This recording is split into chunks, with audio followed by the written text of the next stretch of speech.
আসসালামু আলাইকুম দর্শক বন্ধু, কলা গাছের ড্যাম কিভাবে তুলতে হয় সেটা আজকের আমরা দেখাবো। আমাদের এক ভাই কলা গাছের ড্যাম তুলতেছে। আসসালামু আলাইকুম ভাই, কেমন আছেন? কলা গাছের গোড়া কেন ছালাইতেছেন কেন, মাটি তুলতেছেন কেন? উঠাবেন, তাহলে আপনার গোড়া কেন মাটি উঠাইতে হয়? এমনি হাপল দিয়ে কোপ দিলে ওঠে না? ছালাইলে একটু ভালো হয়। ছালাইলে একটু ভালো হয় মানে? তাহলে ড্যাম আর কি নষ্ট হয় না? নষ্ট হয় না। গোড দেখেন দর্শক বন্ধু, কলা গাছটার গোড়াটা কত সুন্দর, মাটি দিয়ে উনি ছালাইছে, পরিষ্কার করছে, যাতে একটা ড্যাম নষ্ট না হয়।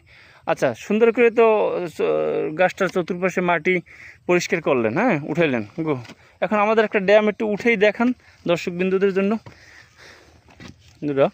দেখেন এভাবে সুন্দরভাবে আপনারা মাটি চতুর্পাশে মাটি পরিষ্কার করে তারপর এই যে কোপটা দিলেন, এটা কিভাবে হিসাব করে কোপ দিলেন যদি গাছটা কেটে যায়? ড্যামটা কাটবে না, কারণ ওখানে একটা জয়েন্ট আছে, ওই জয়েন্ট হিসাব করে কোপ দিতে হবে, তাহলে অল্পতে ড্যামটা উঠে যায় সুন্দরভাবে। বন্ধুরা আপনারা এভাবে ড্যাম উঠাইতে পারেন। দেখি ড্যামটা উঠান তো, দেখেন কত সুন্দর বন্ধুরা ড্যামটা উঠে গেছে, একটু নষ্ট হয় না।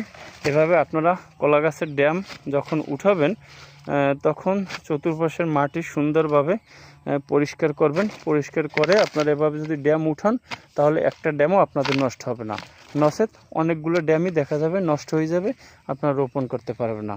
ধন্যবাদ। এই পদ্ধতিতে আপনারা কলা গাছের ড্যাম উঠাবেন। ধন্যবাদ। আসসালামু আলাইকুম।